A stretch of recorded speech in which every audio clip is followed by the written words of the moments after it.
જય શ્રી કૃષ્ણ મિત્રો, એસ્ટ્રો સરળ યુટ્યુબ ચેનલમાં આપ સૌનું સ્વાગત છે.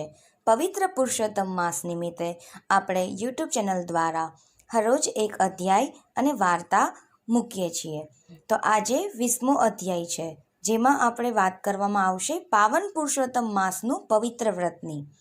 તો નૈમિષારણ્ય મધ્યે બિરાજેલા સુત પુરાણીજી કહી રહ્યા છે કે હે મુનિવર્યો, પૂર્વજન્મનો વૃત્તાંત સાંભળીને જેની તમામ શંકાઓ દૂર થઈ છે એવું રાજા દ્રષ્ટધન્વા ઋષિ વાલ્મીકીને પૂછવા લાગ્યો કે હે મહર્ષિ, આપ કહો છો કે મેં પૂર્વજન્મમાં આ પવિત્ર વ્રત કર્યું હતું, પરંતુ મુજ અજ્ઞાનીને આ જન્મે આ પવિત્ર વ્રત યાદ નથી. માટે કૃપા કરીને મને આ મહાફળદાયી વ્રતની વિધિ તથા નિયમ વિશે વિસ્તારથી જણાવો. ત્યારે મહર્ષિ વાલ્મીકી બોલ્યા કે હે રાજન, વ્રતોમાં ઉત્તમ એવા પાવન પુરુષોત્તમ માસના પવિત્ર વ્રત વિધિ વિશે હું વિસ્તારથી જણાવું છું, એ તું એકાગ્ર ચિત્તે સાંભળ. બ્રહ્મ મુહૂર્તે ઉઠી પ્રાતઃ કાર્યથી પરવારી પુરુષોત્તમ પ્રભુનું ધ્યાન ધરી ચિંતન કરવું. રવિવારે દાંતણનો નિષેધ હોવાથી માત્ર શુદ્ધ જળ વડે મુખ સાફ કરવું. સમુદ્ર તીરે અથવા કોઈ તીર્થમાં સ્નાન થાય તો અતિ ઉત્તમ, અને નજીકમાં કોઈ તીર્થ ન હોય તો સરોવર કે કૂવા કાંઠે સ્નાન કરવું. આ મધ્યમ સ્નાન છે. ઘેર સ્નાન કરવું એ સામાન્ય સ્નાન છે. વ્રત કરનારે રેશમી યા શુદ્ધ વસ્ત્ર પહેરવા. શિખાબંધન કરી દર્ભની પવિત્રી પહેરીને આચમન કરવું. કપાળમાં ગોપી ચંદનનું એક ચરણામૃતનું ચંદન ઉર્ધ્વપુંડમાં કરવું, કારણ કે શાસ્ત્રમાં જણાવ્યા પ્રમાણે ઉર્ધ્વપુંડમાં લક્ષ્મી સહિત ભગવાન વિષ્ણુ અને ત્રિપુંડમાં પાર્વતી સહિત શિવજીનો વાસ કરે છે.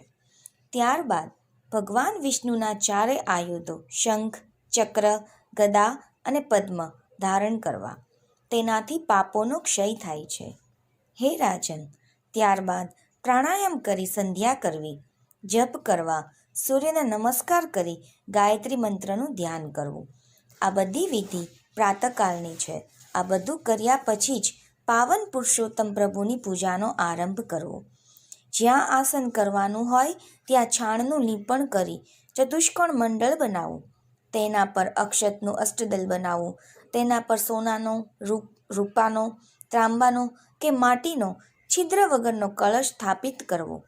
એ કળશમાં ગંગા, યમુના, ગોદાવરી, કાવેરી, સરસ્વતી આદિ પવિત્ર નદીઓનું સ્મરણ કરીને તીર્થોનું આવાહન કરવું, અને કળશ પર ચંદન, અક્ષત, પુષ્પ વગેરેથી અર્ધ્ય આપી ધૂપ, દીપ, નૈવેદ્ય ધરાવો. પછી તેના પર ત્રાંબાનું દરભાણું ઢાંકી પીતાંબરધારી પુરુષોત્તમ પ્રભુની સોનાની મૂર્તિની સ્થાપના કરવી અને એની પૂર્ણ શ્રદ્ધા ભક્તિ ભાવે પૂજા કરવી. હે રાજન, ફૂટેલા ગળામાંથી ધીરે ધીરે વહી જતા પાણીની જેમ મનુષ્યનું આયુષ્ય ઘટતું જાય છે. લક્ષ્મી પણ સમુદ્રની લહેરની જેમ આવે અને પાછી ચાલી જાય છે. યુવાનીમાં ફૂલને કરમાતા જરા પણ વાર નથી લાગતી. માયાના મોહક દિસતા પદાર્થો પણ પાણીના પરપોટા જેવા નાશવંત છે. ધન, યૌવન અને જીવન ચલાયમાન છે. તેથી ધર્મપાલનમાં મનુષ્ય ઉદાર બનવું. પોતાના આત્માનો મોક્ષ સ્વયં કરવો. જેમ સાપના મુખમાં અડધો ગળાયેલો દેડકો મૃત્યુ સમયે પણ પાસે ઉડતા મચ્છરને મારવાની ઈચ્છા રાખે છે, તેમ કાળના મુખમાં ફસાયેલો જીવ માયારૂપી પદાર્થોને પ્રાપ્ત કરવાની આશા રાખે છે. પોતાના ક્ષણિક સુખ માટે એ બીજા જીવોને દુઃખ આપતા જરાય ખચકાતો નથી.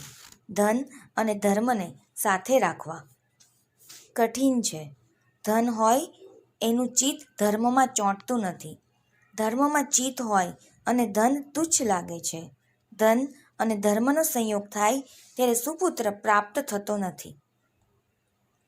આ ત્રણેયનો શુભ સંયોગ પ્રાપ્ત કરનાર મનુષ્ય જ મહાભાગ્યશાળી છે. હે રાજન, પાવન પુરુષોત્તમ માસમાં થોડા ધનથી મહાન ધર્મનું પાલન થઈ શકે છે. માટે સ્નાન, દાન, જપ, ધ્યાન, પૂજન, અર્ચન કરી પુરુષોત્તમ પ્રભુની કથા શ્રવણ કરવી. હે રાજન, જેમ નદીઓમાં ગંગા ઉત્તમ છે, તેમ વ્રતોમાં પુરુષોત્તમ વ્રત સર્વોત્તમ છે. જેમ હાથીના પગલામાં બધા જીવોના પગલાંનો સમાવેશ થઈ જાય છે, તેમ પુરુષોત્તમ વ્રતથી બધા વ્રતોના પુણ્યની પ્રાપ્તિ થાય છે. જેમ બધી નદી ગંગાજી નથી, બધા વૃક્ષો કલ્પવૃક્ષો નથી, બધા રત્નો ચિંતામણી નથી, બધી ગાયો કામધેનુ નથી, બધા પુરુષ રાજા નથી, બધા શાસ્ત્ર વેદ નથી, એમ બધા વ્રત કે પુણ્ય પુરુષોત્તમ માસ સમાન ફલદાયી નથી. માટે સુપાત્ર બ્રાહ્મણના શ્રી મુખેથી આ વ્રતની પાવન કથા સાંભળવી અને એને યોગ્ય દક્ષિણા આપી તૃપ્ત કરવા. બોલો શ્રી પુરુષોત્તમ પ્રભુની જય.